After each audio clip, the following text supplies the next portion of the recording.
That's a clown question, bro. Hi, what's up on you? So I'm gonna kick some dirt. He gets on base. Just a bit outside. I'm not the type of player that's going to be Johnny Hustle. If you don't want me to watch the ball, you can go get it out of the ocean. And welcome to the show to be named later, where we're talking baseball kind of whenever. I am your host, Chris Gianta. Over there on the other side of the screen from home, both of us from home, is Daniel Curran. How you doing, Daniel? Chris, I'm doing all right. It's the off season now, so that's obviously not fun. Today is November 3rd, 2020. It's just a regular old day in America. Nothing too special happening today. I don't think you know of anything going on today. Yeah, I mean a big day for America. Free agency just started, and yeah, that's it. That's the big news of the day. Yeah, free agency. I can't think of anything else that could possibly top it. Yeah, I mean, you got sort of the anniversary of the Cubs winning the World Series. Yeah, because the technical anniversary because it went past midnight. They won past midnight, Mm-hmm. So there's that. I mean, that's a huge deal. And that is why November 3rd was on everyone's calendars this year. You know, everyone's wanted to remember the 4-year anniversary, the big four of the Chicago Cubs breaking the curse. Yeah, it's huge. It's a big deal. Yeah. And also the BBWAA finalists for awards just came out. So yeah, and we will be talking about that on our next show. Yeah, so that was huge for the American public this week. Big time. You know, a lot of people are saying like, hey, are the BBWAA ballots going to be plausible? You know, mail in BBWAA voting. You know, some people are saying it has a good record, some say it's a bad record. You know, are we going to be able to trust the results of these awards? And you know, there's that big controversy over the election. Of course, the Today's Game Era Committee election, the Hall of Fame opted not to do this year because of COVID. They canceled the December Hall of Fame election. So that was obviously the big thing that everyone was looking at. Of course, you have the regular BBWAA Hall of Fame election. That season is just about almost underway. We always talk about it at the start of the offseason. So yeah, some big election news for the future, but not so much today exactly for America. Yeah, and people were talking about it like, can you push back an election? Apparently so. Yeah. Apparently you can just push back the election. You can. Whenever you want, I guess. Yeah. Whatever. Yep. So yeah, that's why this week is a big week for the American public. We're happy to be talking to you about baseball that just ended. We have not yet talked about the World Series and the World Series. A lot has happened since the World Series. To be fair, our college shut down. We all had to go home, and we didn't have to go home, but we did go home. Yeah, it was basically like live in isolation on campus or be free at home, which tough choice. Not much thinking had to go into that one. Nope. Yeah, I think we all knew within like 20 minutes of when we found out what was going on. We were like, well, I guess this is it. Yeah. But yeah, that's where we stand. So we're gonna be in the same location recording for the next 10 weeks which will be fun. It'll be nice. You know what that means? That means history is coming back. We are going to start it next week. At the end of this show, we are going to pick the next player and team that we will be talking about. We made it halfway through the list in the offseason, and we have another 15 to go, and we couldn't be any more excited. Yeah. I guess if you're new to this, we have a whole playlist. We have a whole playlist on YouTube, on the YouTube channel with all the history episodes. And then, you know, it's not that far back.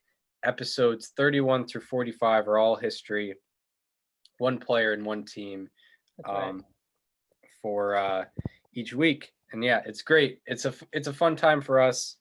It's a nice production that we have. It's great. And that will be starting not this week, but it will be either the Wednesday after this or the Thursday after this. I'm not exactly sure when we'll record that. But it'll be mid next week. And yeah, history is back. earlier, a little earlier than we expected. But we're happy about it. Yeah, very very much so. And I mean, do we want to talk about Game 6 to start? I mean, not really. That game wasn't very fun for me, but I guess we have to, right? Yeah, Game 6. It was sort of like, relatively speaking, a little anticlimactic, if I'm being honest. I mean, Chris, you and I, we don't hide it. We're stat nerds. We care about the analytics of baseball. We understand that they play an enormous role in today's game, and we're pretty fluent in speaking that sort of language because it really is. It's kind of what it is. It's like, it's a different breed of baseball fan. You have your diehards, you have, your old schoolers, and then you have us. We're just the nerds. We don't have lives. We just look at numbers all the time. And, you have a decision that was made in Game 6 that really seemed like it was something that our people stand for, sort of, and it led to a bit of an attack on us, I guess. Oh yeah, it was definitely a kind of an old versus new sort of thing that went on. But even people who really liked stats still questioned the decision. And like, on the surface it looked bad, but I mean, the more we looked into it, and there were like, I didn't even realize the parallel that could be drawn to the first playoff game that Snell pitched Yep. this That year was in one of the 2020. things. So I went on a tirade on Twitter this game, and that was one of the things I referenced, was that this is not a new thing. So okay, well, let's just start at the top of the game. The Rays draw the first blood on Randy Arozarena's 10th home run of the postseason off Tony Gonsolin in the first inning. And if you're here to hear about what the Rays offense did in Game 6, your day here is done. That's about it. It really doesn't. There's literally nothing after that. They got 4 at bats with runners in scoring position. Yay. But Blake Snell, he was out there and he came to play. He was absolutely dealing. He struck out the top 3 hitters in the Dodgers order both times that they came up. That includes Mookie Betts, Corey Seager, and Justin Turner. So obviously he came to play. He was dealing. And in around like the 4th or 5th inning, it was a 1-0 Rays game still. Snell was doing what he always does. And I tweeted, quote, "The way the Rays operate, Blake Snell is going to have a short leash if his team doesn't give him any run support. Need the Rays to score to keep Snell in the game." And I don't know if you saw this tweet, Chris, but I think you can agree with what I was saying there. Yeah, and like, we when Kevin Cash came out, we were texting each other, if you will. Like, you said you knew this was going to happen, and I was like, yeah, you're right. I did know this was going to happen. This has happened the entire playoffs, and for the most part, it's worked. We saw it coming. It happened, and now it's all hindsight. So obviously it is controversial to take Blake Snell out of that game. He had 73 pitches. He had 9 strikeouts over 5 innings. If you want to hear about any possible signs that he was slowing down, he hadn't had a strikeout since the 4th inning. This was with 1 out in the 6th. And also, the last fastball that he threw was the lowest velocity of any fastball he had thrown that night. It was 94.3 miles an hour. So if you want to be nitpicky, that's your reason as to why Blake Snell was slowing down.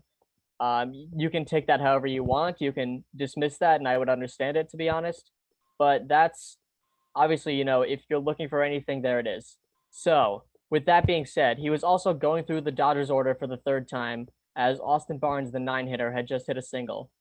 And Blake Snell, 3rd time through the order in 2020, a 913 OPS against. Last time I checked, Chris, that's not very good. Yeah, no. No, it's not what you want. 913 OPS against, no. And, obviously, I get that Game 6 of the World Series facing elimination is a much different environment, but, that does make a stronger case if you really think about it for why you take him out, because, this is obviously a dangerous lineup where literally anyone in this lineup could kill you. One swing of the bat and it's a 2-1 game in favor of the Dodgers. So that's what happens. He takes Blake Snell out. Great day. 5 innings pitched. 5 1/3 innings pitched. Obviously his run count was to be determined at the time. 9 strikeouts, no walks, and 2 hits. So that was obviously magnificent. And you know what? You can say whatever you want about whether he still should have been out there or not. I understand any argument that's made there. But I think the biggest controversy in this whole decision is the fact that Kevin Cash brought in Nick Anderson immediately out of the bullpen. Anderson, he is their guy. He was a guy that I highlighted in the beginning of this season as one of the best strikeout artists in the game today. And he had been that in the regular season, only 1 earned run allowed all regular season. There was an extra innings home run. So obviously this is a guy that had been nails in the regular season, but in the postseason, completely different animal. Earned runs allowed in 6 consecutive appearances going into that night. And that's definitely not the hot hand at all. So that is certainly a questionable decision, even if he was your guy. And he promptly gives up a double to Mookie Betts, throws a wild pitch to allow Austin Barnes to score, and then gets Corey Seager to ground into a fielder's choice. And the go-ahead run scores. So now it is a 2-1 Los Angeles Dodgers lead. Yeah, and I would agree. Yeah, Nick Anderson coming in there is an odd situation, and it's sort of the devil's advocate argument I was kind of making for keeping him in is like, the state of the Rays bullpen is a little different than it was at the beginning of the playoffs and in the regular season. Like Nick Anderson, particularly, I don't know about the rest of the bullpen, but Nick Anderson had allowed at least 1 earned run in each of his previous 6 appearances, which is not great when you're a reliever. And, I don't know what the other options could have been. I know Diego Castillo had like 1 bump in the road in the Astros series, but usually was pretty good. And I think Fairbanks later on went to give up a homer, right? Yes, and I'll talk about the Fairbanks decision later because that also stirred up some controversy. One But, other like, point the last thing I'll say is, I think in one of the more pivotal moments of the game, you don't bring in a guy trending like Nick Anderson. I think it was a bigger problem that it was Anderson than the fact that Snell was actually taken out. I completely agree with that. I mean, I think in hindsight, I didn't really realize that at the time. that's correct. And I think the more public perception is the Snell getting taken out thing, which, you can say whatever you want. I mean, this would be like if Bobby Cox pulled John Smoltz in 91 in Game 7, or if Jack Morris was pulled in that game. But, the reality is we'll never know. And in reality, Blake Snell probably wouldn't have gotten past, regardless of pitch count, he would not have pitched past like the 6th or 7th inning anyway, because the Rays have the stable and they're going to use it. So with that being said, this is what the Rays have done, not just all year, but also in the postseason. You want to talk about the Rays, managing their pitching staff and not having guys go deep into games. The very first playoff game that they played, Blake Snell had a no-hitter going through 5 innings. He gave up 1 hit, and 2 batters later, with only that 1 hit allowed, was out of the game with 82 pitches. That is virtually the same thing. You also had Tyler Glasnow, and granted, he was on 2 days rest at the time, I believe. He only faces the Yankees order one time through in Game 5, and he only gave up, I believe, 1 base runner as well. So maybe 2 base runners, if that. But obviously, he had done a very good job and only faced them 1 time through. And then in ALCS Game 7, you have Charlie Morton absolutely dealing just as much, if not more, than Blake Snell was. And you have him being taken out after 66 pitches because he got himself into a little bit of a jam. And guess what? The Rays won every single one of those games because the bullpen came in and did their job. So whatever, you can take that however you want. I get that the situation in the World Series is different, but they were also facing elimination 2 out of those 3 times. So like they are playing with fire when they do this. And most of the time it works. And the one time that it doesn't, everyone loses their mind. Yeah, that is true. And like, that's the thing with Kevin Cash is like the easy decision is to leave him in. I think he got some, like at the time, like during the decision in Game 7 of the ALCS, again with Charlie Morton, there was a little criticism like, I hate this move, but it ended up working. There was criticism, but it worked.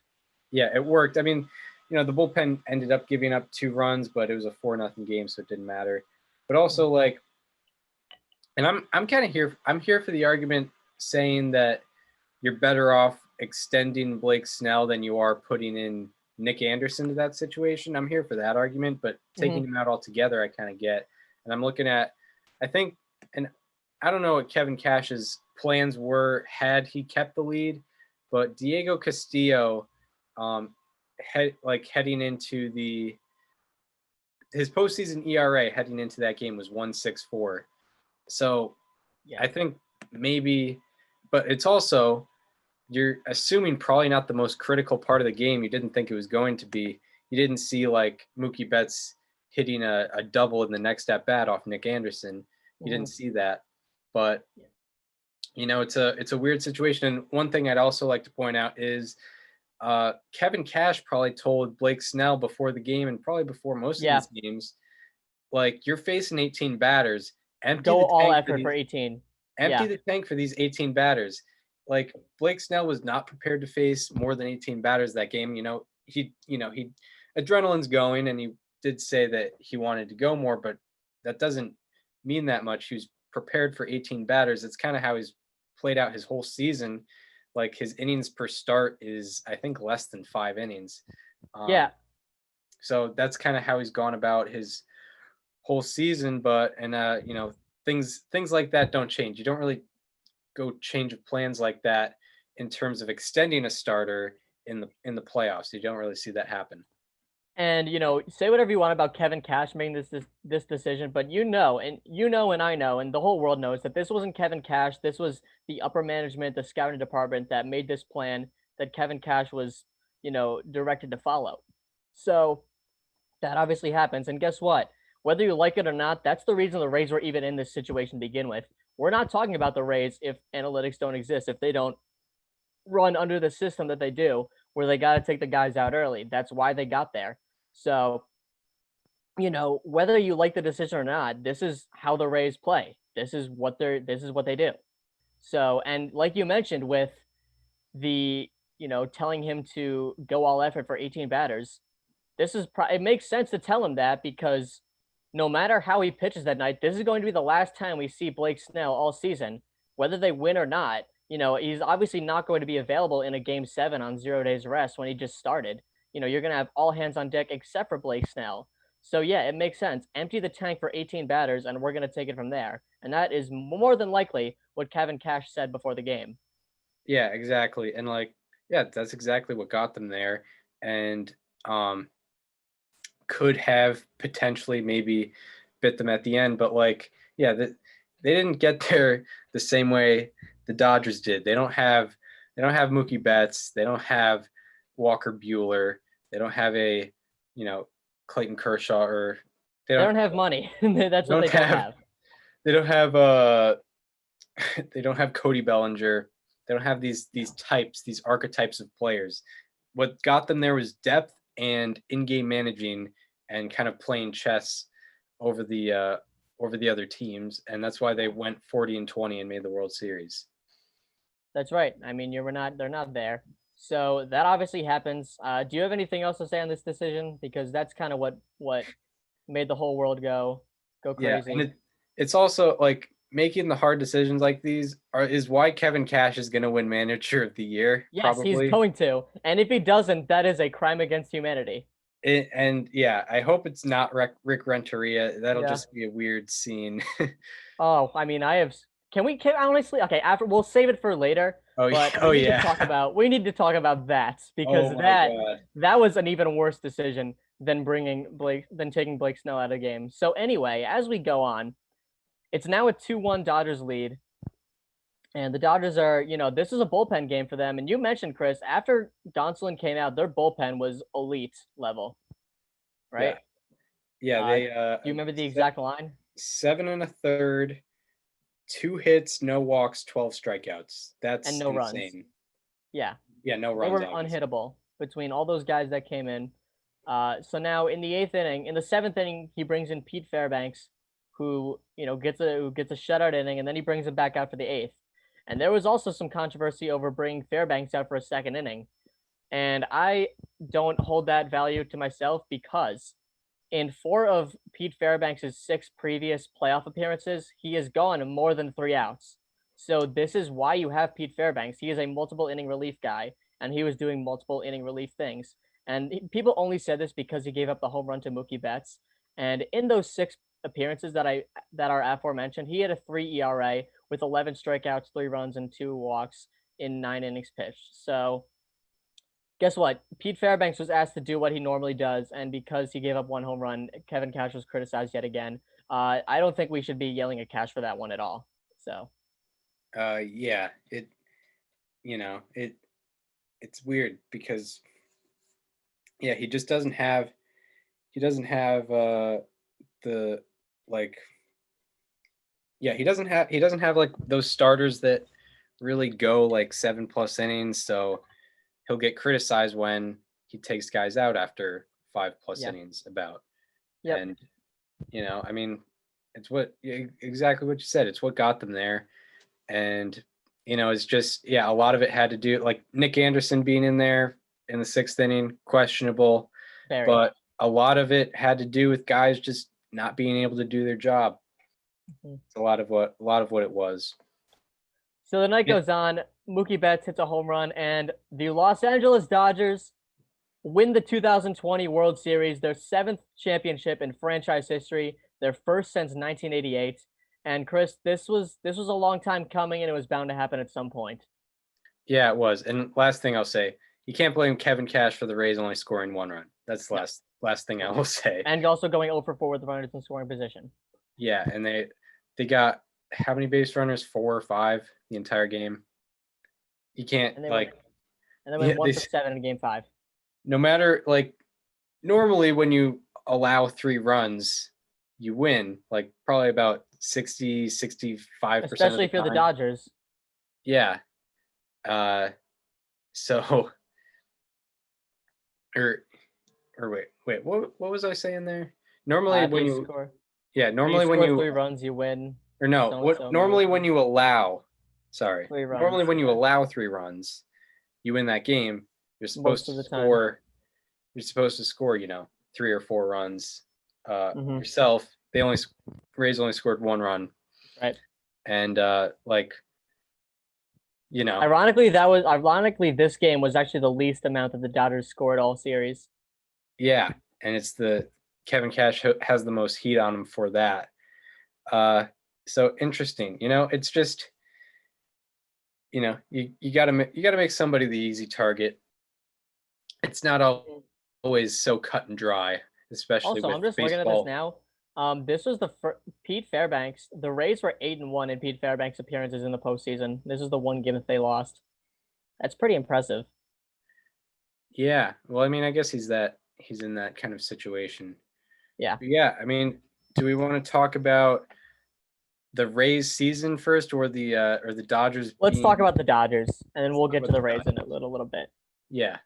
So this is a long time coming. I mean, they had won the division 8 years in a row, and year after year after year, it was something else. It was Kershaw, it was Roberts, it was this, that, the other thing. Something would always go wrong for the Dodgers, and they wouldn't choke, and they would choke. And this year was finally the different year. Yeah. Something happened this year. In the preseason, I picked Rays over Dodgers because I just didn't trust that the Dodgers would do it. But everything on paper tells you that the Dodgers are the best team in baseball. Yeah. And there's no mistake about that. And yeah, and I think the differences are kind of what we expected the differences would be had they won a World Series. Kershaw was amazing, and Dave Roberts didn't really have very many hiccups. No, he didn't. He pushed the right buttons for most of the time, and even the things that went wrong, you could blame the players for. You can't blame him for Kenley Jansen blowing a save in Game 4. You can't blame him for Brandon Pedro Lau Baez. For Pedro. I mean, Pedro Baez is the one little nitpick, but even still. Yeah. Pedro Baez's first home run, he was great against lefties the entire year. Yeah. The second home run he could be blamed for, but like, yeah, Dave Roberts didn't. He was good for most of the playoffs, pushed most of the right buttons, didn't do anything that really handicapped the team. And Clayton Kershaw, both starts in the World Series. That's what they needed. They needed him to have Yeah. two very good starts in the World Series. It's exactly what he did. So we can finally just clear up all the controversies in Clayton Kershaw's legacy. You know, he has his ring. He's legitimately done everything you could possibly ask a guy to do. He's won an MVP as a pitcher. He's won 3 Cy Youngs. He's an 8-time All-Star. He has a pitching Triple Crown award title. He is a 5-time ERA winner. He has a Gold Glove. He has a Major League Player of the Year. And now, after 12 years of trying, after countless postseason failures, after 189 innings pitched in the postseason, we can finally say that Clayton Kershaw is a World Series champion. It was long overdue. You know, he was a scapegoat for a lot of it at times, and we can finally just dig the narrative into the grave. Yeah, and it's good to see because there were a lot of, like, in recent years we've seen like guys sort of get monkeys off their back and get like their first World Series. Like 2017, Verlander got his first World Series. 2018, David Price got his first World Series. Even like in 01 with Randy Johnson, like he is a guy that struggled in the postseason before that.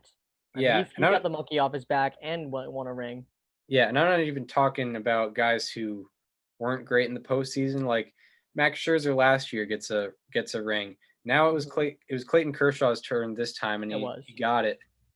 Yeah, it was long overdue. And I mean, I think I speak for all baseball fans when we say that we are happy for him. Like he deserves it. You know, you can say what you want about his past, but he worked his way to this position, and he played a pivotal role. He got 2 wins in the series, had a 2.31 ERA, 14 strikeouts, and 11 2/3 innings pitched, only 3 earned runs total. He wasn't just along for the ride. Like he will always be a legit member of this World Series team, and he was actually born the last year the Dodgers won the World Series. Oh yeah, 1988. Mm-hmm. 1988. Yeah, and he made 5 total starts in the postseason. It was the expanded playoffs. And he, outside of the LCS, he played a role in each series. LCS, he had 1 hiccup, 4 runs allowed, but nothing too terrible. And then more than makes up for it in the World Series. And it's good to see. You know, a year ago, I was calling him Clayton Kershaw to call him a choker, but now we're just calling him Clayton Kershaw, World Series champion. That's what we're calling him. We all knew that he was a first ballot Hall of Famer, regardless of if he ever were to get a ring or not. But now he finally has it. Like now there is nothing, you know, you can't have like the Giants and the Padre fans of the world being like, yeah, but he got it. Like he did everything you could possibly ask a Major League Baseball player to do, especially as a pitcher. Yeah, and odds are he might be able to get another one. In the next few years. I mean, I'm trying to think.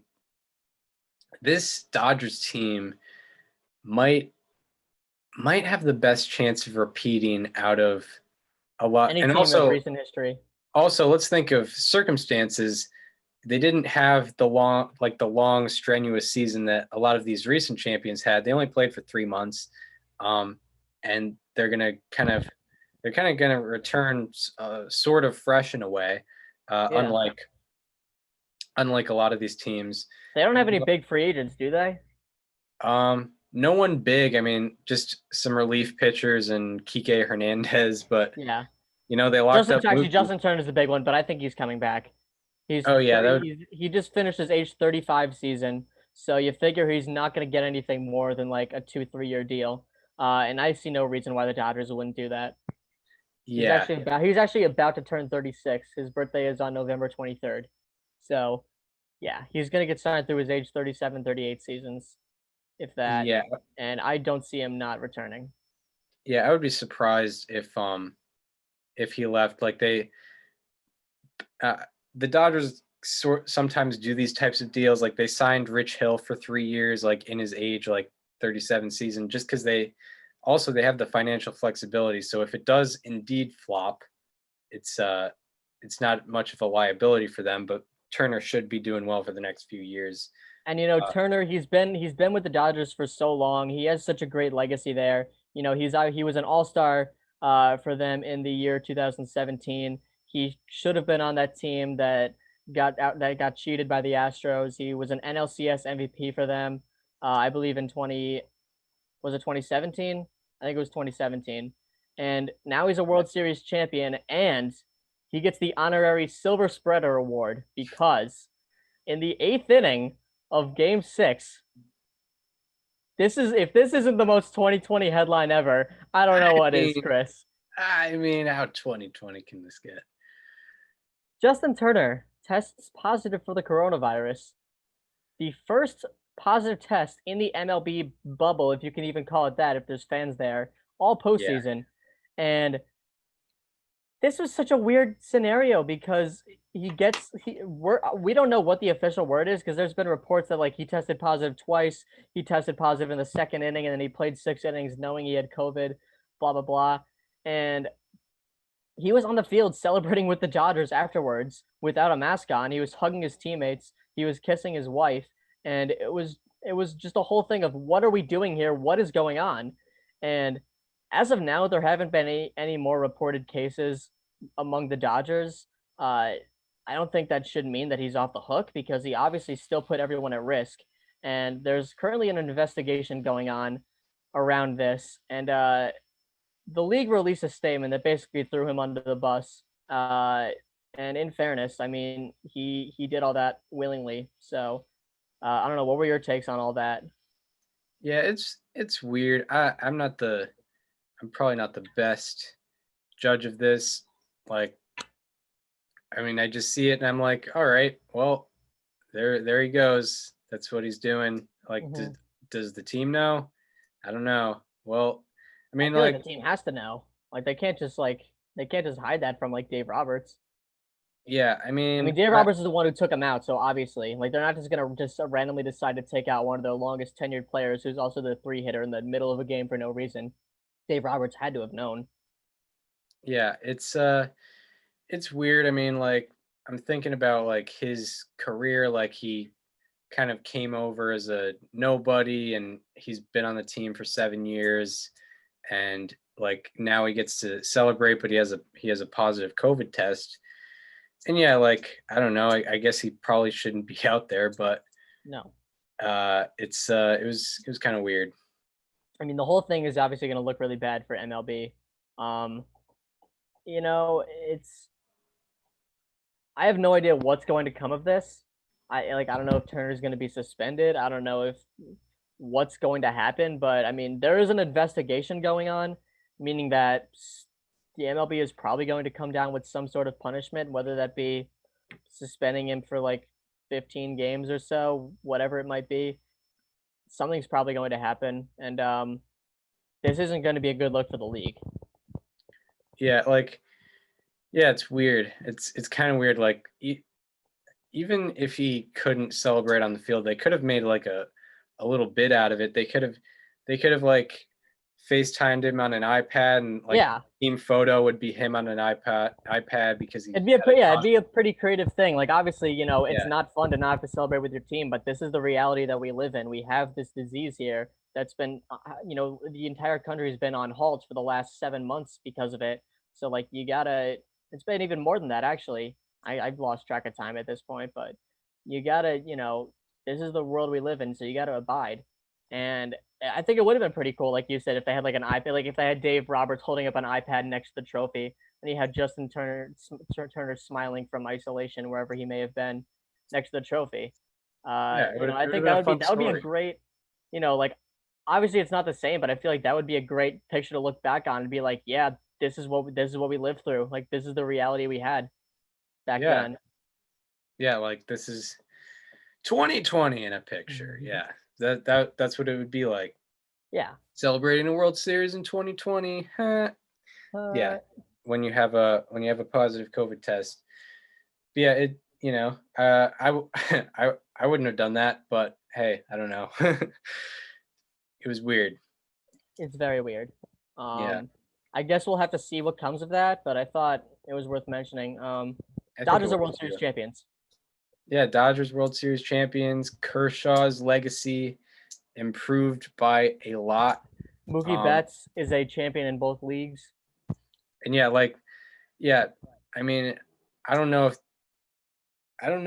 if there's like a team better due to repeat in the last like 10, maybe even like 20 years. Yeah, I agree. Like Maybe I'm like trying to the 11, 12 Cardinals, maybe. yeah, or like 16 to 17 Cubs, but also like they had a long postseason and they Mhm. lost Chapman. But they didn't lose a lot of like remember when we were talking about like the Cubs are going to have a dynasty, and Yeah. that never really It came never to really fruition. happened. I mean, I guess if they even still win, like it's not going to be the same. Yeah, like it'll be if they win next year, it's still 5 years apart. Like And this. you know what? Like I feel like I mean, a lot of the talk in a normal scenario would be like the Cubs have that core and they only got one. Like what a disgrace. But in reality, it's they got one. You know how long they had been waiting for one. Yeah, You know, exactly. if this was any other organization, it would be like, man, they could have done more. Yeah, like I'm kind of like with talking about this and talking a little bit about Kershaw. It reminds me of when we did the '95 Braves. Like Mm-hmm. they talked about how like yeah they were great and like but a lot of people talk about how they only got one and like you can talk about that with Kershaw. Like Kershaw was in the playoffs. He's been in the playoffs 8 times now. He's reaching 200 innings in the playoffs. Yeah, and he only got one so far. And like the Cubs, like they've had Bryant, Rizzo, Baez, Schwarber, Arrieta, Lester, Hendricks. but like those four they've had this entire time, Mm-hmm. and like they haven't been able to get back to the World The Series. closest they got was one win in the NLCS. Yeah, And it was when they were down 3-0. So it's not even like that win was like a oh boy, this is it. Like it was the most unencouraging win ever. And they shouldn't even have been that NLCS because the Nationals just played horribly in that game 5 too.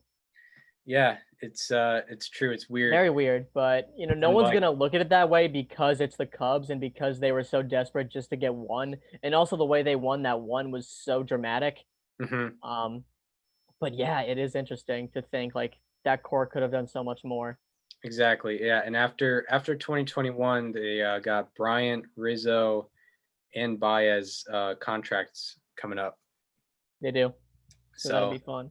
so that's the end of that core. And also, You'd imagine. this is a very good time for the Dodgers to get their one because, you know, obviously they've been the perennial NL favorites every single year, but this is a time now where you have San Diego Padres. You know, they're very up and coming, and they look like a team that is going to be perennial playoff contenders for the next 10 years. So it's good that before San Diego begins to possibly take over this division, you have the Dodgers, you know, getting over the hump so they don't have to worry about it for the future. Yeah, because yeah, the Dodgers winning the NL West has been, preseason at least almost a guarantee for the past 8 years. four, yeah, like eight, yeah, almost 8 years. Like during season, there's been some scares. Like the Rockies kind of came up a little bit in 2018, but that went And away. even this year, like we had the Padres, we had they were 10 games under 500 in 2018 at one point. Yeah, that's true. Every other season was kind of just a guarantee. Yeah, and like preseason, it's like, yeah, Dodgers win the NL West. Like What that, other yeah, divisions like are we talking about?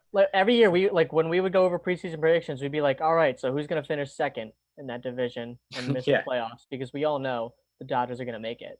That's not even a discussion. They also had the Diamondbacks in 2017. They never really threatened the division, but they had so much momentum going into that playoffs. A lot of people, myself included, had them beating the Dodgers in that division series that the Dodgers Yep. ended up sweeping. Yep, me too. I had the Diamondbacks going to the World Series that year, Yeah, but I was dead wrong.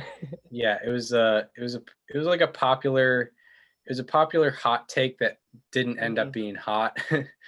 It was At it the was a end. very bad take. like a lot of people I talked to were like, yeah, Indians, Diamondbacks. I was like, oh, this isn't. I'm not really in the minority here. I had Astros Diamondbacks that year. Oh yeah, at And least I got one of those one. teams. Yeah, Yeah, I did get one. both my That picks makes a did not little. make it out of the first round. Yeah. Yep. Yeah, that's true. But do we have any closing thoughts on the Dodgers? No, it's just kind of it's sort of like a prolonged 1995 Braves thing, and maybe they will win in the next couple years again. That I could absolutely see it. Yeah, I mean, heading into next year, I'd predict, and like I don't see anybody making any moves in free agency that would dethrone the Dodgers as the best team on paper. Yeah. No, I can't even. Like, you can say all you want about the Padres, but like, let's not act like, you know, you obviously, and there's in ways Dodgers could be even better. Like Cody Bellinger had a down year this year. You could, if you have him at MVP caliber level again, playing next to Mookie Betts, who's an MVP finalist this year, and then you still have Max Muncy raking, you still have Clayton Kershaw, Walker Buehler dominating on the mound, you have Dustin May developing more along with Tony Gonsolin, and you have the bullpen with Kenley and younger guys like Victor Gonzalez, Adam Kolarek that are dominating the scene. Like this team could absolutely go for another one. Yeah, the Dodgers are going to be NL West favorites until someone actually dethrones until them. there is very good reason not for them not to be, which I don't see happening in the next probably even like 5 years. Yeah, I mean, we will see. It kind of depends on. It depends a lot on the Padres. It's a guarantee that the Dodgers are usually going to be good. They have some of the best. They're going to be perennial playoff contenders. Yeah, every single year. NL West contenders, you might need to put a limit on because of the Padres and just because of how good they can be.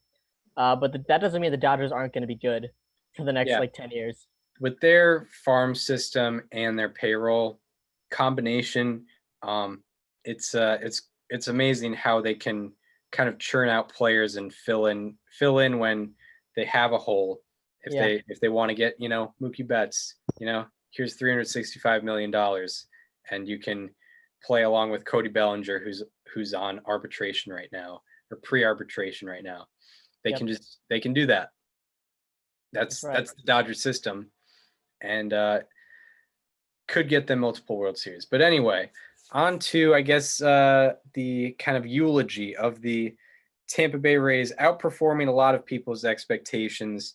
Anticlimactic end of the season, but overall pretty positive. Yes, I mean this will be looked at as a positive season for the Rays, probably the best season in their entire history. I know it's not that long, but still. Yep. I mean, you get, they did prove that they can hang with the Dodgers, even though they are worth 5 times as much as they are. Randy Arozarena will forever have this legacy of just being a playoff legend, as absurd as it was this year. 10 home runs in the postseason, almost as many playoff at bats as regular season at bats for his career thus far.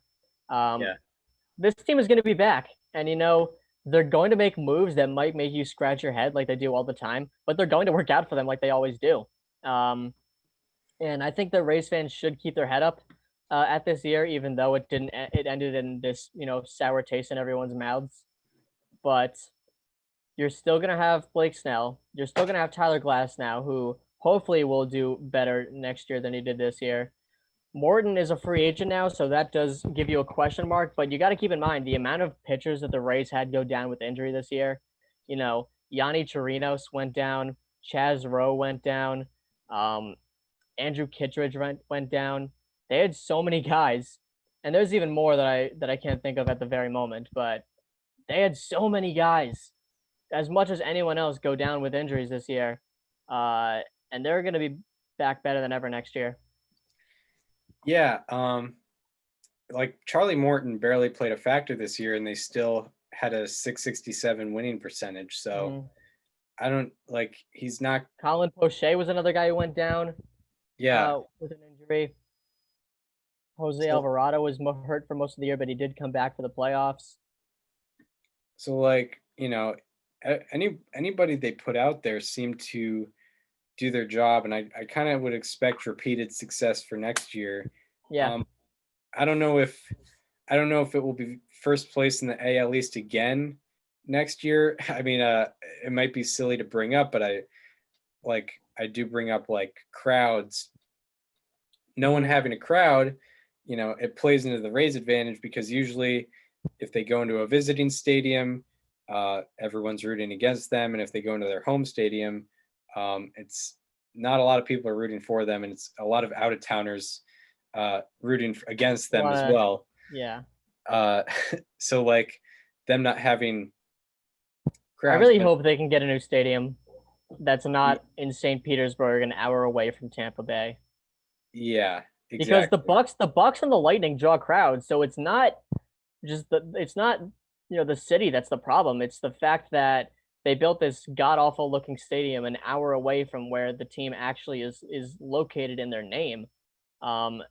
That's what a lot of the problem is, and I know that if the Rays were to build an actual stadium in Tampa Bay rather than St. Petersburg, they're going to draw 30,000 fans a game when they're good, 100%. Yeah, and yeah, you want a baseball feel, and I've never been to Tropicana Field, but by the looks of it, it doesn't look like No, you're getting it a is a no. baseball feel out of that Mm-mm. stadium. But yeah, like they them like facing other crowds might be a thing next year, but who knows? I mean, there's probably going to be limited crowds for most of next year as well.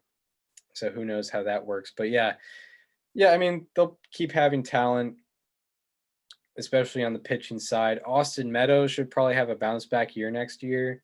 I know he didn't have the best of years.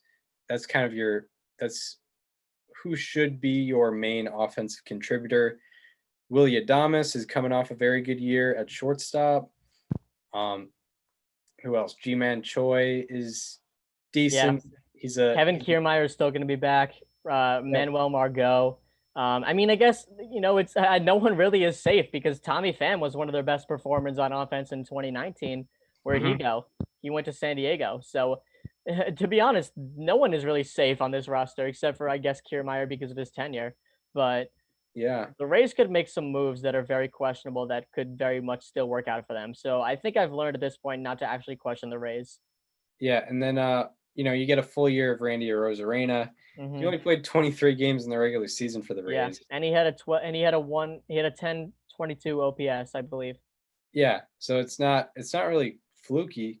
He should be successful in the future. So yeah, Randy Arozarena should be good for you next year, and you get a full year out of him. Mike Brasso. I will say this. I well. do wonder what the Rays could do if they did pick one guy out there just to throw a bunch of money at. Like, I know that they live under this idea that they can't pay people money, but Stuart Sternberg has money. And I would really be intrigued. What if they went out and they got like Marcelo Zuna for like 150 mil? Like, what if they exclusively opened the checkbooks for that guy and plopped him in the middle of that order? It's a real mystery. It's a real what if situation. Yeah, like I would be very, very interested in watching a Rays team like that. Like if they picked out one guy. Yeah, I mean that's something I would like to see for sure. The Rays definitely interest us, as like an analytically driven team, but unfortunately they don't really have the money to get a superstar. And if they do have a superstar, they usually end up leaving in free agency, like David Price, or they get traded, like David Price. But yeah. I mean, I guess, Rays are probably going to succeed again next year. Maybe win the AL East again. We'll see. I think that depends on the Yankees. Yeah, it depends on the Yankees for sure. Yeah, it's going to be Yankees Rays again fighting for it. And then maybe the Blue Jays, but unless the Blue Jays make a big move. The one thing that worries me about the Blue Jays is the fact that they won't be playing at Salem Field, and I've gone over all the numbers there and how the Blue Jays just had tremendous amounts of success over there as opposed to what they had on the road on offense. Yeah, we'll see about the Blue Jays. I think they could still see some improvement from Vlad Guerrero Jr. They need that. Yeah. Bo They have Bichette. to have improvement from Vlad Jr. Yeah, exactly. And Bo Bichette for a full year next year. Nate Pearson developing. Maybe they get something on the free agent market. Maybe they could make some noise in the AL East, but it's likely going to be a Rays Yankees Yeah. at the top of the division. But yeah. Anything more on the Rays? No, I got nothing. Yeah, that's the Tampa Bay Rays. So I guess after eulogizing the 2020 Tampa Bay Rays, we should kind of eulogize this season, this weird 60 game expanded playoffs 2020 season. I mean, we're gonna be talking about this season for the rest of time, probably, about what was going on. I mean, like, literally the first game of the year, Juan Soto's gotta go because he got a positive COVID test, and there's a rain delay. And then in like the fourth day, the Marlins have this entire team outbreak. Like 14 people ended up testing positive on the team alone. That doesn't include coaches and staff members. And people forget, within like a week, we literally had Rob Manfred telling Tony Perez, if the players don't figure it out, I'm going to shut this whole thing down. Like, that was something that was actually said in the first week of the season. And, you had so many people being like, well, this season isn't going to finish. Like, there's no way that they could possibly finish this off. And here we are. We did it. Yeah, I mean, and like the reason it was 60 games, it could have been 82, but the owners and the commissioner and the players had big disagreements. We didn't know if the season was going to happen. Luckily, it did. And we got the 60 game season. We did get the 60 game season after we went through literally so much, like the labor negotiations that lasted like a month. You had the whole drop my headphones. The players had their whole like when and where campaign, which the owners still didn't care about. They still tried to keep negotiating, even though the players, visibly were done with it.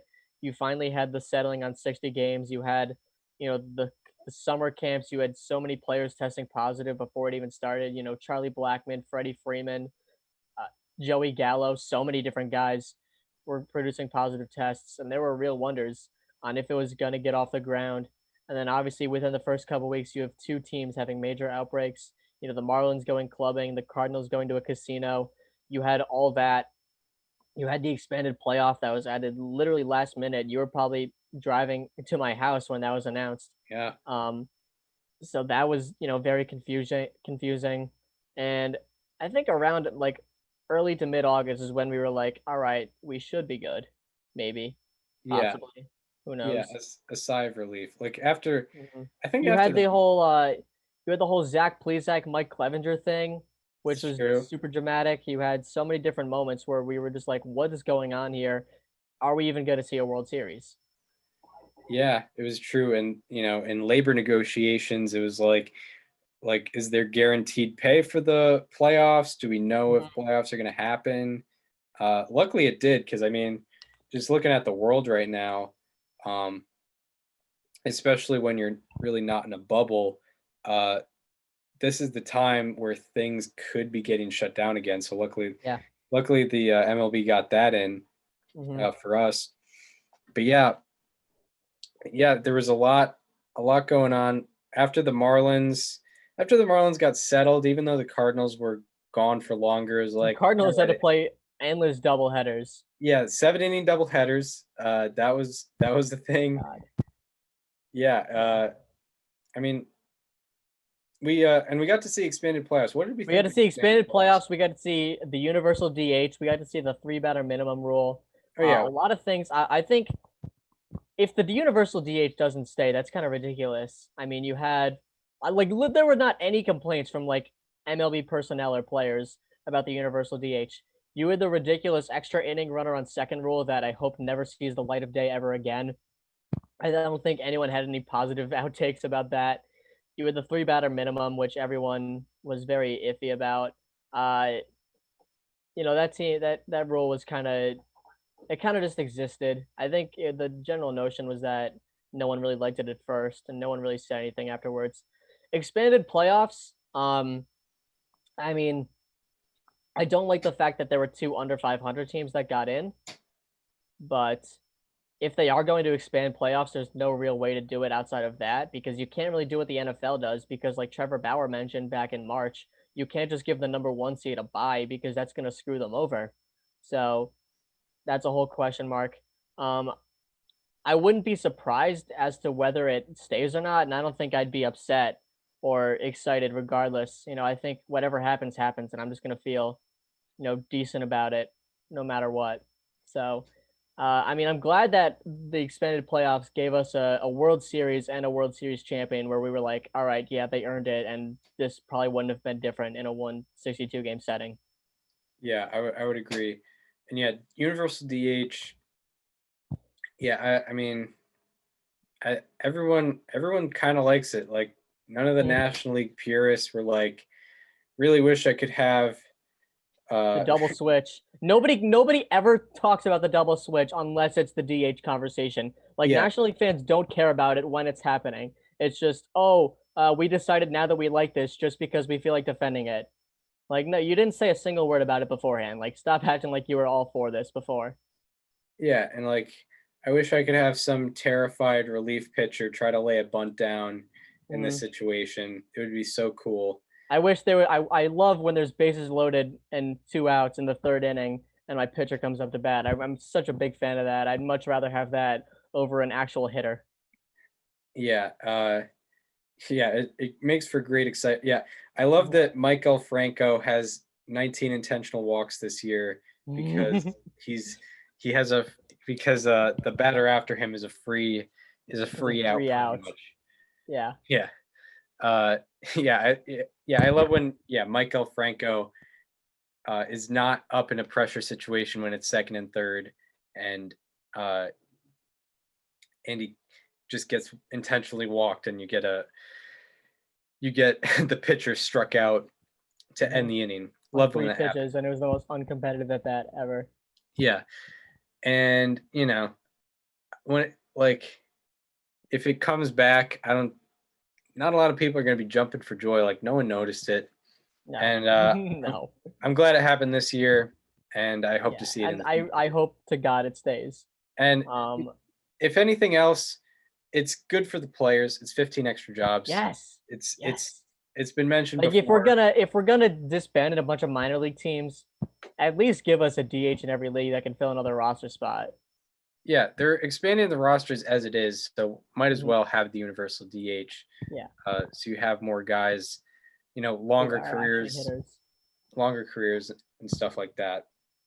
But yeah, and 3 batter minimums. I could do without it. I mean, it was weird watching these playoff games. Like, do you put Kolarek in here? There's a lefty, but then there's also 2 righties after that. Like, I don't know. Like, I mean, if you can, if you only have to face 1 batter in like Little League, then I feel like that should be the same in like the MLB. There's not as many personnel changes in Little League. I don't think it really disrupts the game that much, but if it stays, I'm not completely heartbroken, but I could do without it. And the runner, this runner at second base. Get that out of here. Get that the hell out of here. If you're gonna do it, implement it in like the 13th inning. Yes. Because and by the way, they just did the fact that they didn't do it in the playoffs just goes to show how much of an abomination that was. Like, it was so bad during the regular season that they were like, well, we can't have this impacting playoff games. This is ridiculous. Mm-hmm. Yeah. And exactly. Especially when you teams are built to win like off of their bullpen.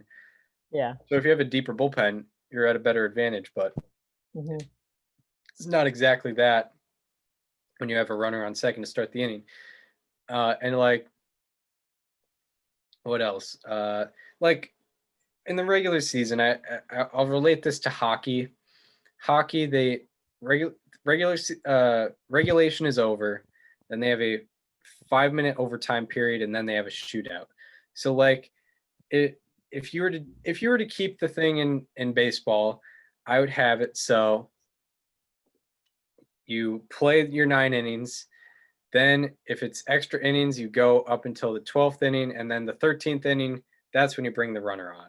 Because you know what? If you want to end the game like that, fine by me. Just implement it in like the 13th inning or later. Give us three innings of legit baseball after regulation, because I know after the 12th inning it gets a little sketchy. That's when you have Nathan Eovaldi throwing 6 innings. But That's also when you have him throwing 97 pitches out of the bullpen. Yeah, the but World also you can't have that in the playoffs. Hockey in the playoffs, they just have infinite overtime periods until someone scores. So that's how it should be for baseball as well. You can't be like rushing to the end of the game in the playoffs. That's not even a question. And then what about a 7-inning doubleheaders? How do you feel about that? Because I don't. I mean, I feel like they should get rid of them just because it messes with the whole innings pitch thing. Like they gave Trevor Bauer 2 complete games when he pitched 7 innings. Yeah, I mean, yeah, I don't need them if like No, I would rather them, and also like the doubleheader start times are so weird. It was like game 1 is at 4:25, and then game 2 is like 20 minutes after game 1 ends. Like I would rather just have a 1 o'clock, 7 o'clock, 9-inning doubleheader. Yeah, and we're thinking like next year the regular season is going to start in April or March. It's April 1st. April 1st. So I mean, I hope that our world has this virus a little more in check and there's less likely outcome of an outbreak happening. I hope we can see some fans. I don't think we're going to be having sellout crowds on opening day, but if we can get what we had in the World Series, I'd be fine with that, honestly. Yeah, if there's like a vaccine development happening, then like the possibilities of like outbreaks happening on teams and the need for double headers is less likely. So, but if it's still how it is now, then I guess you have to have those 7-inning double headers because you don't know when someone's going to test positive and potentially cause an outbreak, and then you have to play, like 8 double headers in a season because you missed 2 weeks. So, and then expanded playoffs. Last thing, I'm sort of like I'll watch any playoffs you give me, but if you're gonna have a first round, I think it should be best of 5. If it's 1 versus 8, if it's 16 teams, a 16-team expanded playoffs, I think it should be a best of 5, not a best of 3. I think a lot of stuff can happen in a best of 3.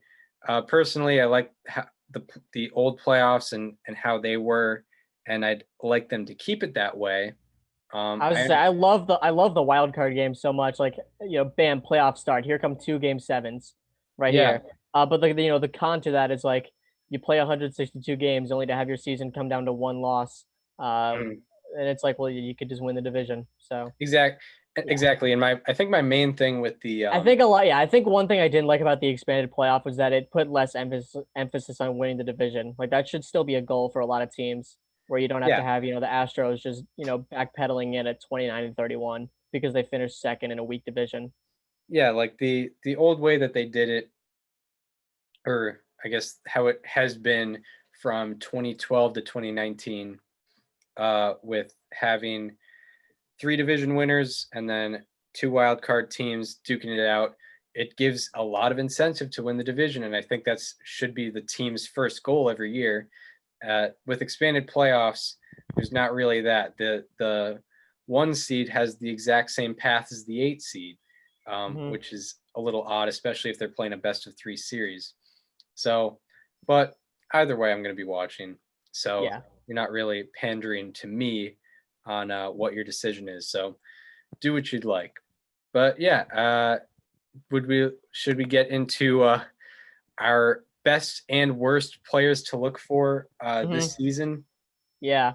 So before in our preseason predictions show, we had we picked 1 or 2 players on every team to watch for in a good way, and some of them hit and some of them missed. I didn't really make a list of my misses, but I'll kind of just run through them. Yeah. right now. I'll just start out. So some of my misses included Matt Boyd was a big one. I had him as a potential trade candidate. He did not get traded, so that means he did not do very well. Jordan Luplo was a huge miss for me on the Indians. He had a miserable year. His batting average is well below 200. It was into the low 100s, so that was a tough one. Scott Oberg was tough because he got hurt. Luke Weaver was tough because he didn't pitch well for me. Brian Reynolds was a tough one because he just didn't play well. And I'd say my last big miss, I guess, was Howie Kendrick, maybe. I mean, he didn't hit very well. Yeah, I'm looking at some of the numbers. It's just guys that kind of played meh. I had some like giant misses, some like Go ahead. some real bad ones for whatever reason. I'll start off a little milder, kind of warm the audience up. One of them was Carson Kelly.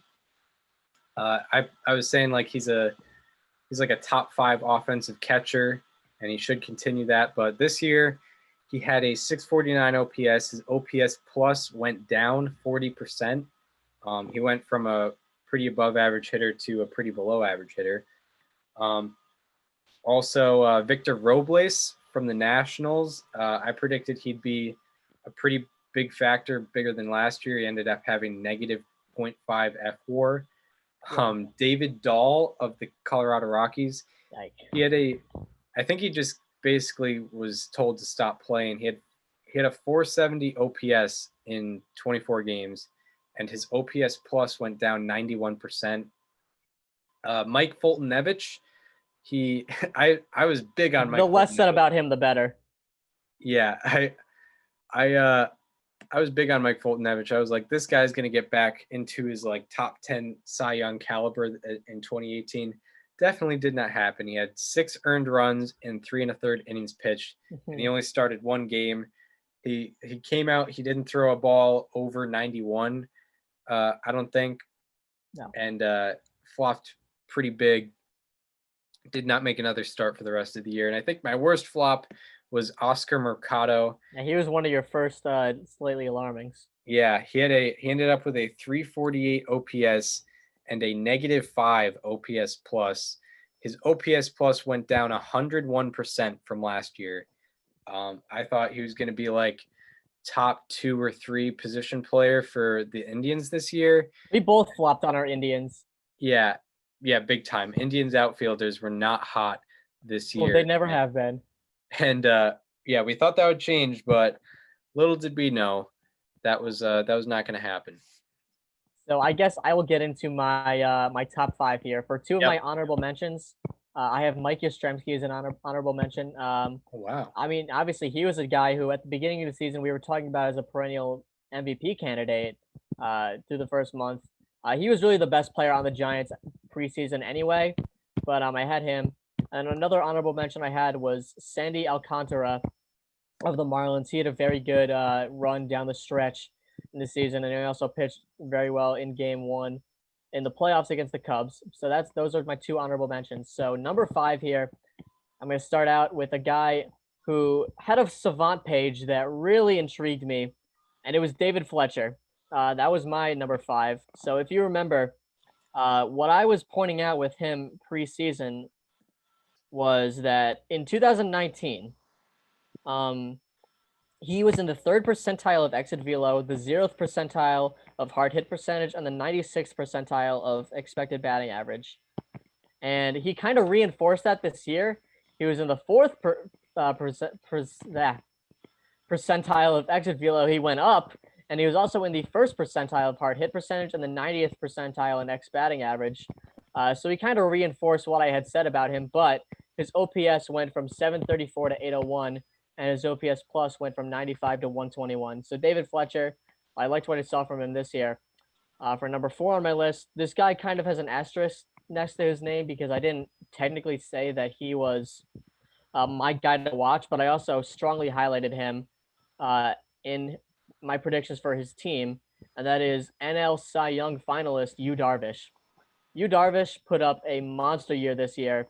reinforcing everything we already knew about him. He had a 2.01 ERA, led the league in FIP with a 2.23, and had 11 strikeouts per nine. He only gave up 3 runs in the start once, and he didn't do anything more than that, which is very impressive. I believe that's true. I could be wrong on that. Hang on a second.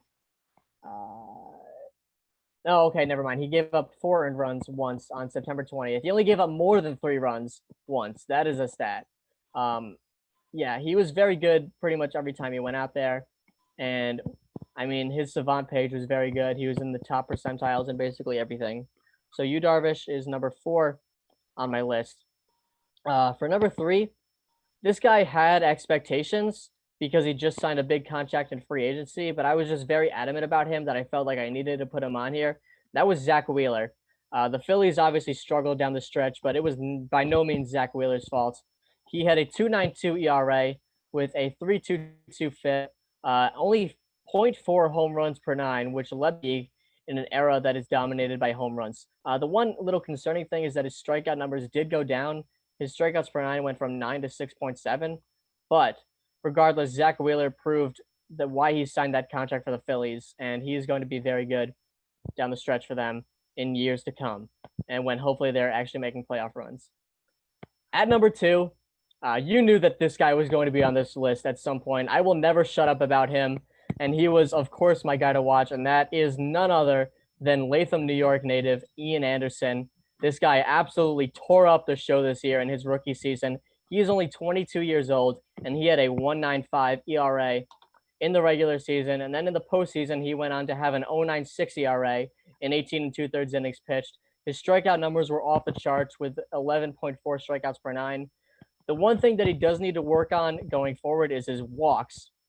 That is 3.9 walks per 9. But other than that, I am thrilled with what I saw with Ian Anderson this year, coming out of Shenandoah High School. Shout out to upstate New York, and shout out to the Atlanta Braves for taking him number 3 overall. That is number 2, and my number 1 player to watch who outperformed expectations this year. This is a guy who was getting real Cy Young consideration heading into September, and that was Zach Gallen. I was very high on him when he was traded for Jazz Chisholm, the Diamondbacks' number 1 prospect. People were wondering why that happened, and I said, well, because Zach Gallen is a very good pitcher, and he proved that this year. A 2.75 ERA with 10.3 strikeouts per 9. The Diamondbacks didn't do very well, but that was not Gallen's fault. Only a 3-2 record, by the way, for a 2.75 ERA. He's like the modern day DeGrom. But Zach Gallen was my number 1 guy to watch as far as guys that I picked who outperformed their expectations, and that is my list. Yeah, good list. Good list. Yeah, definitely. Yeah, Ian Anderson, you're probably the most happy about. I have some honorable mention. I also would like to say that there were some guys that I'm not including on the list that were pretty much already good, who did have good years this year. Like Hyunjin Ryu was, a finalist for Cy Young last year. I still put him as a guy to watch because I think there's some things that people didn't really know about him and like why he was so good. Why is that good and why his success is kind of sustainable, but I'm not including him in the list. And also, like, I put Luis Castillo down because I liked the stats about his changeup, but I'm not really saying I was forecasting his success because his success was probably happening whether I said it was going to happen or not. Honorable mentions. These are guys that did well, like their on-field performance was good, but they got a little lucky. So first one I'll say is Zach Davies. I pointed out Zach Davies, saying like his hard hit percentage was always pretty low, and I liked his ability to get soft contact, and he might be a piece of that San Diego Padres rotation. And he had a 2.73 ERA this year, which is fantastic. His ERA plus improved by 32% from last year.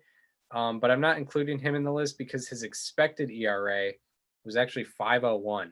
He had a 2.73 real ERA, but a 5.01 expected ERA. That means like there were a lot of hard hit balls that normally would go down for hits that his fielders were getting. And, I feel like especially in a short season, I shouldn't really associate that as like as an I called it. And then the second honorable mention is kind of a meme here. I mentioned him before the season, Dylan Cease. He had a 4.01 ERA this year, and his ERA plus was also 32% better than it was last year. But his expected ERA was 6.65. A 4.01 real ERA and a 6.65 expected ERA. And he's going to have a manager that's going to push that narrative even more. Yeah. So I expected Dylan Cease to do better this year. He kind of did, but I don't also know. Not really. Not really. Like, I think his expected ERA is like 5th percentile in the league. I can check that. It was terrible. He got pretty lucky. He got pretty lucky when there were guys on base, and I don't know if his success It was in the 5th percentile. Yep. Yeah, I don't know if his success is very sustainable, but I did say he would improve. But he's also young. Yeah, he's young. He's young and he's got the stuff. That's why I picked him as a guy to look for. And I mean, his ERA plus got 32% better, but not for the reasons I thought he would get better. So on to my list. I have 4 guys that I mentioned that I wanted to point out. Number 4, I had Blake Snell.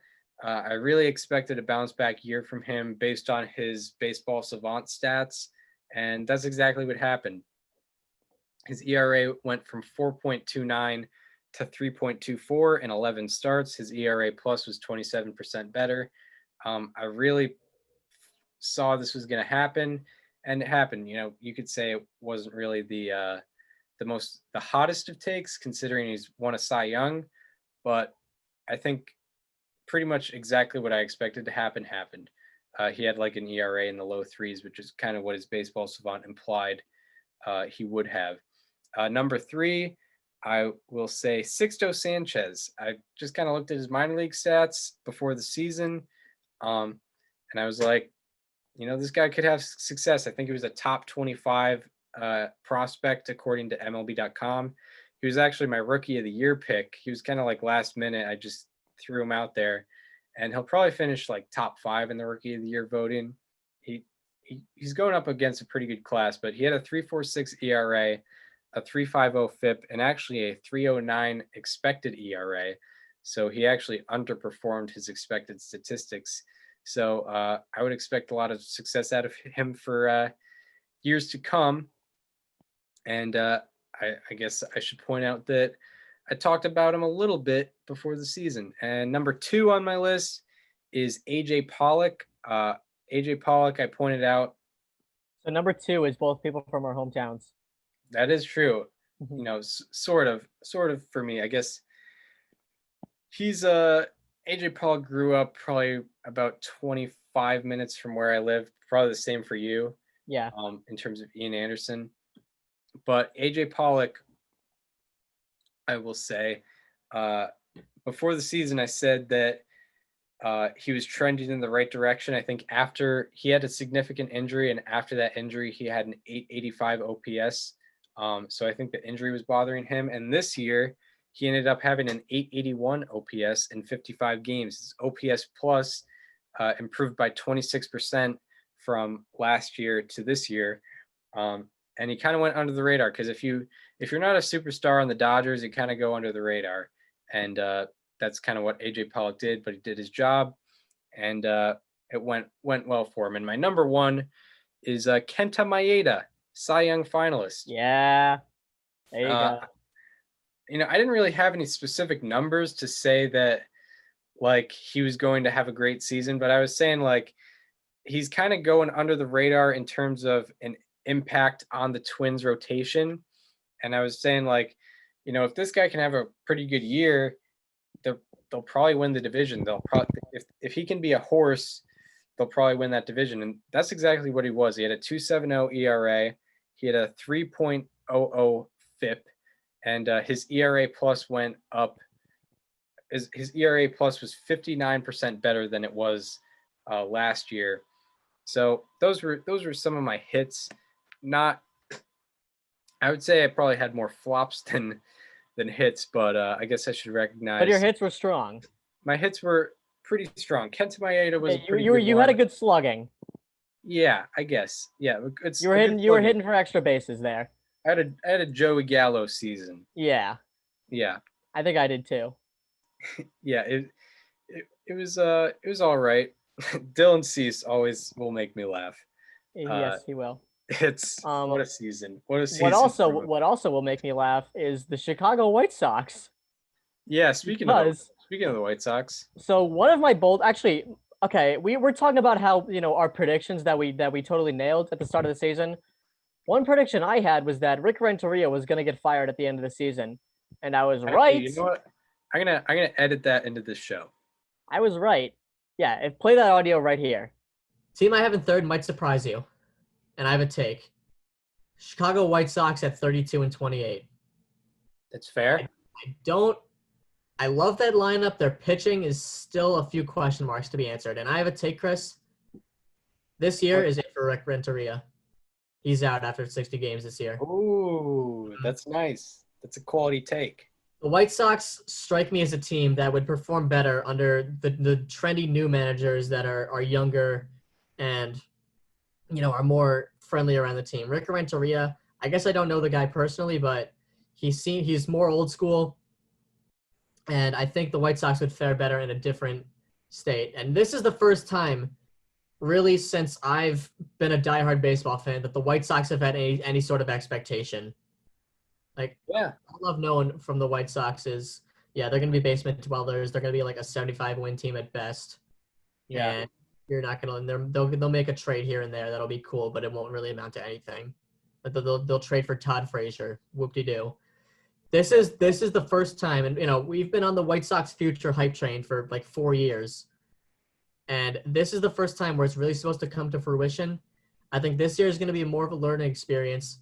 Rick Renteria is gone. They bring in a younger guy. And then 2021, I think, is the year where they really start. So that's right. I said at the beginning of the season, this was going to be it for Rick Renteria. They did make the playoffs, so they did outperform my expectations, but Renteria was still holding the team back because, I just felt like the White Sox were just like a young, fun team, and they needed to be coached by, a younger guy, that the game is trending towards with managers, guys like Alex Cora, AJ Hinch, Jace Tingler, Charlie Montoyo, all these younger guys that the players can relate to more.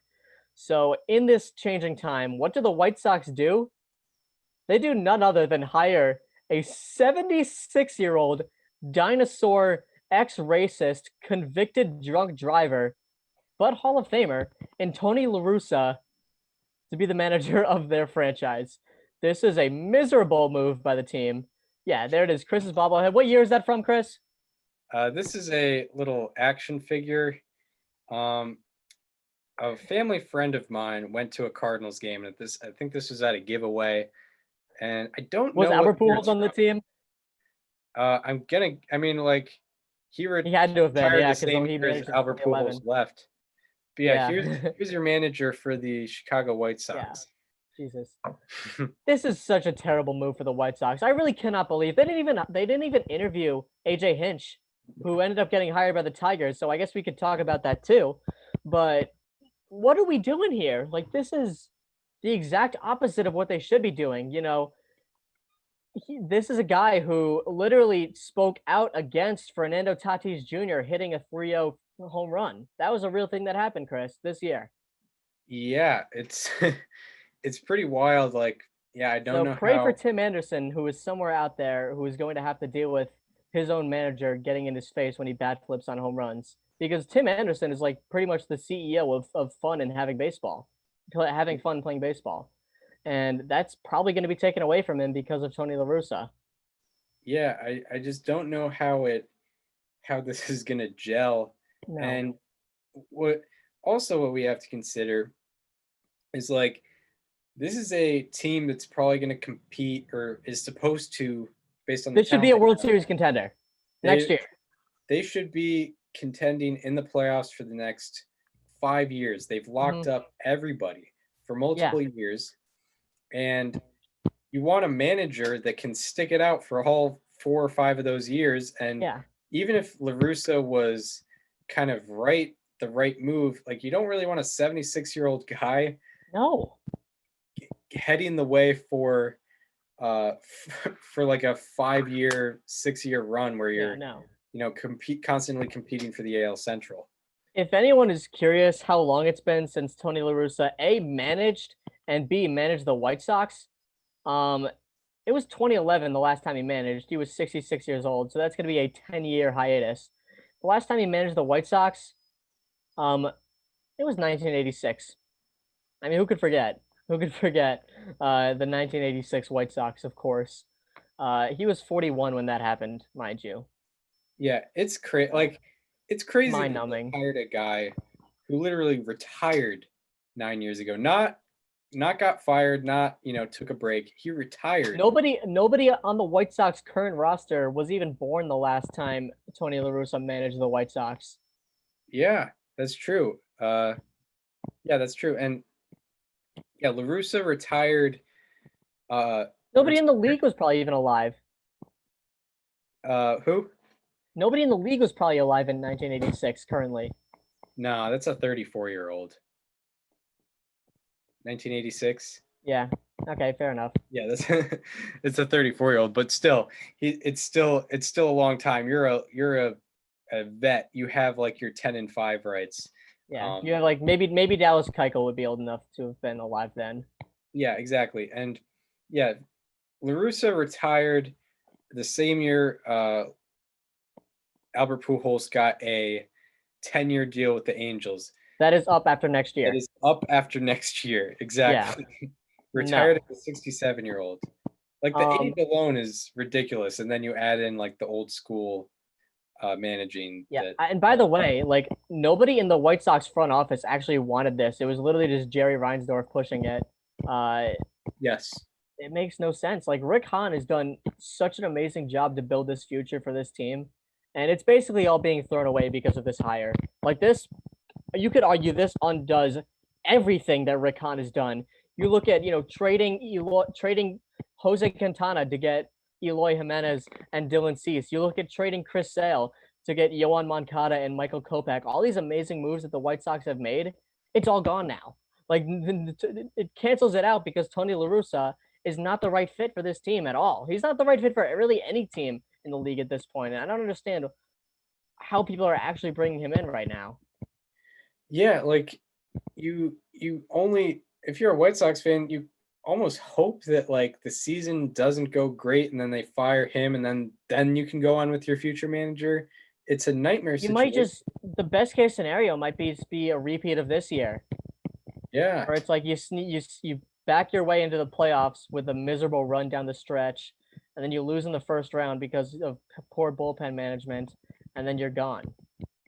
Yeah, I mean, like the last time Tony La Russa managed, there was no such thing as an opener. There was no such thing as like not leaving your starter out for the third. There was no such thing as peripherals.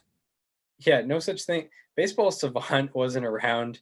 No, StatCast wasn't even close to being around. StatCast wouldn't be invented for another like 4 or 5 years.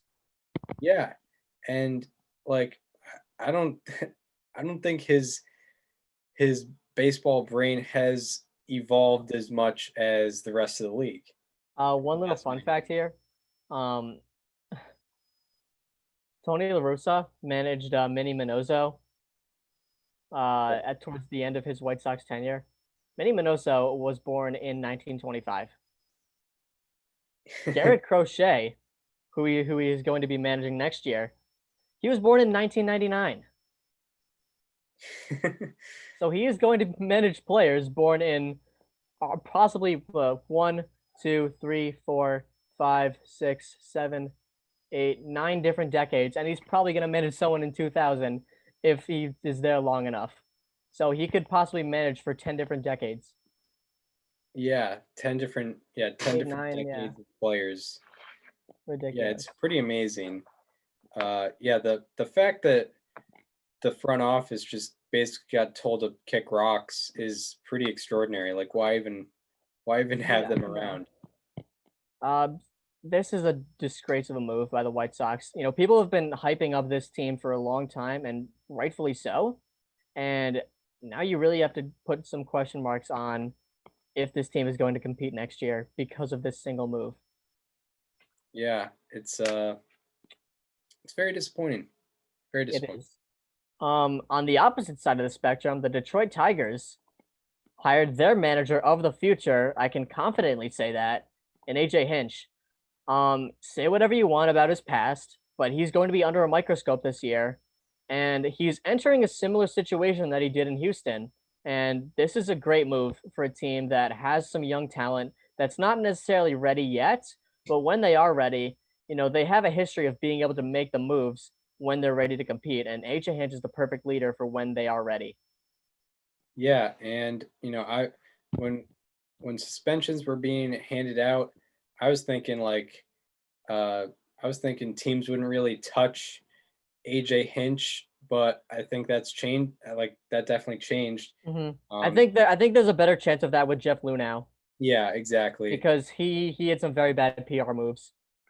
Yeah, because in both articles, the Athletic and the Wall Street Journal one, it wasn't necessarily really pinned on AJ Hinch, so there is that going for him. But Yeah, no, it was literally that Jeff Lunau created. It was shown a PowerPoint document about the method.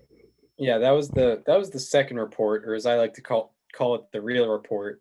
And then the first report was Alex Cora, which is Yeah. likely. Well, also, yeah, like when Jeff Lunau put out his statement after getting fired, he was like, "It wasn't me. I had no idea what this was, and I'm not a cheater."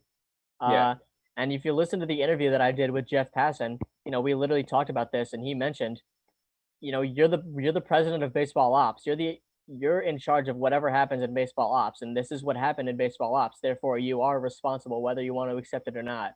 So, yeah, Jeff Lunau is 100% responsible for the actions that took place, and AJ Hinch, obviously he knew about it, and he did make a effort to stop it because he smashed one of the cameras or whatever. Obviously it didn't stop it, and he has been very as apologetic as possible. He did an interview with Bob Costas, I believe it was. It was either him or Tom Verducci. When he went on the record and owned up to everything. So he's obviously shown that he is willing to move on and seek out his next position, and it's going to be in Detroit, Michigan. Yeah, and there is a reason that he was able to have success in Houston besides the external activities that should not have been going on. He's a good manager. It's a good move by the Tigers. It should have been the move that was made by the White Sox, probably. Yeah. Or But even just something that's not Tony La Russa. yeah, really anybody, like one of these Will Venable, Don Kelly, Exactly. any like utility outfielder that played like 50 games a year in Yeah. the early 2010s. I would take that any day over Tony La Russa. Yeah. Yeah. I mean, the younger guys have worked for the most part. Alex Cora, Kevin Cash, even Dave Roberts is a Aaron young Boone, David Ross, Yeah. Rocco Baldelli.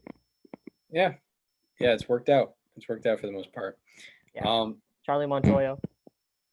Yeah, Alex Cora is probably gonna be hired by the Red Sox, especially now. Yeah, I cannot see a scenario where they do anything else. Like they've been interviewing other people, but I think that's just a PR move to be like, well, we did try, we did look to other people. I mean, the Tigers are shamelessly saying we hired this guy who we know cheated. The Red Sox are gonna take a more indirect route to hiring Cora, and I'm okay with that, honestly. I mean, it's the players have been open about wanting him back. The fans have been open about wanting him back. The front office has said that they have been in contact with him. So, I mean, all signs are pointing to the fact that Alex Cora is going to be back in Boston next year. Yeah, for sure. And what I believe personally, and it might not be the truth, is that Wall Street Journal article was the more accurate thing. The MLB report was just the Astros scapegoating a guy who is no longer with the organization. It's probably the more accurate story is probably the Wall Street Journal one, where it was introduced to the general manager before the 2017 season. Yeah, it was And September that's probably what happened before Alex Cora ever got hired by the Astros. And he was just kind of another cog in the operation, which Yeah. I'm kind of fine with bringing him back, especially, was not convicted of anything with the Red I mean, Sox. if AJ Hinch is back, there's no reason Cora shouldn't have a job again. Yeah, and as a Red Sox fan, I will be looking forward to having back when the day of hire happens. That's right. Do we have anything else? No, this was a very good. We broke down a lot. We broke down a lot. We'll be next show. We will be doing free agency discussions. Maybe we'll do free agency predictions. We'll set some terrible over-unders like we did last year, and we will do award predictions. I don't even know if I want to do over. I don't think I want to either. That was miserable last year. How bad? I think I put down Garrett Cole. But actually, that is a lot. It is a big question next year because we might not see a lot of big contracts handed out because of the financial losses suffered this year because of the pandemic. Yeah, but like last year, I was like, is Garrett Cole going to make over or under $225 million? And he almost got 325. He almost got 325. It was ridiculous. I think I put Rendon at like 205 million, soared past that. I remember you put Wheeler at 90 million, and I was like confident on the over, and you were like, oh. Yeah, I was. Yeah. And I don't know, it ended up working out for them.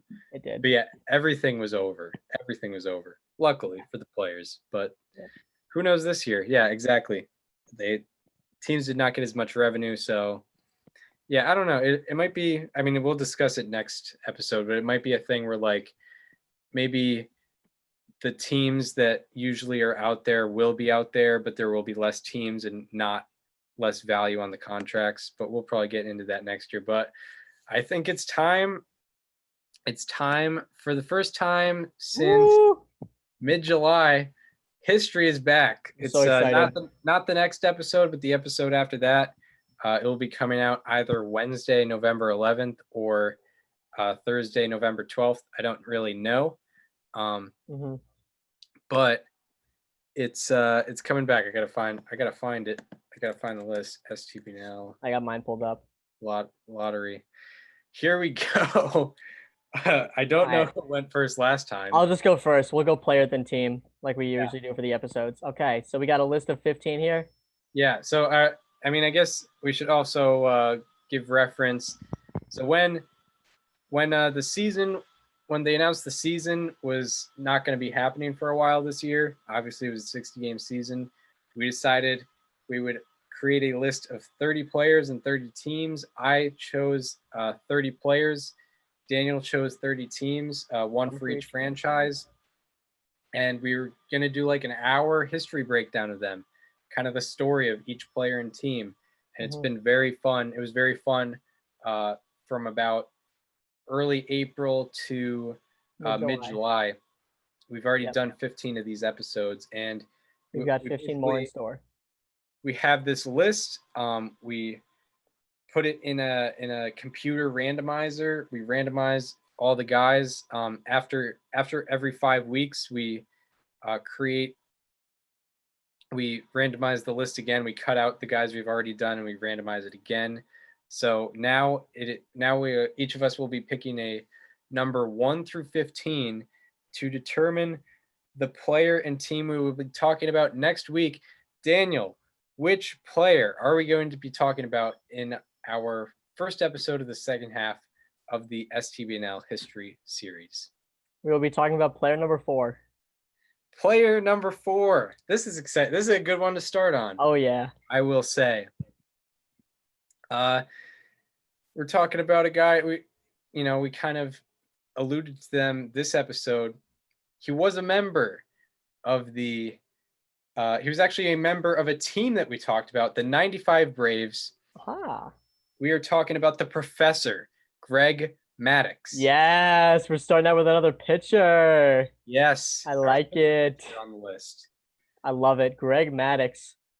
Yes. Yeah, the master of just deception. Yeah, I can't wait to talk about his 95 season again. 94 and 95 were unbelievable, and it's a shame that those seasons got shortened because you could have had even better numbers. But yeah, and the now it's time to pick our team. That's right. The team we will be talking about next week is going to be team number 12. Team number 12. We alluded to this team earlier in the show on multiple occasions. They're known for, a lot of things, but I'm excited to talk about the atmosphere around the city when this team was at its peak. They broke a 108-year curse to win the World Series, and it is the 2016 Chicago Cubs. There we go. Mm-hmm. The 2016 Cubs. It was 4 years ago, so It was. This is the most recent team we've had. It is, but it's not exactly. These are both great ones to start out on. Yeah. 2016 Cubs are a great story. It's a 108-year story, pretty much. And this is one where we can provide personal experience as for our analysis. Yeah, like we can be like, I remember this game, I remember this time. Yeah, we got Statcast also. We have Statcast. We have Baseball Savant. Yep. And yeah, Greg Maddux, he's one of my favorite players ever. A former Cub. A former Cub. A former Brave and a former Dodger as well, and a former Padre. Not really known for his Padres and Dodgers years, but shout out to the 2008 Dodgers. Yeah, the 2008 Dodgers. But yeah, that is our history episode for not this Wednesday and Thursday / Friday, but the next one. And that's what we're going to be researching on for the next week. So we hope you enjoyed our basically 2020 recap. Yep. Where we kind of broke down the Game 6 of the World Series. We kind of broke down what this weird season looked like. Our first full year as a show, and kind of what it looked like. An odd year to basically start on as a full year. And we hope to see you next week, next Monday, where we're doing free agency stuff and we're doing a whole awards picks / predictions. See you next Monday.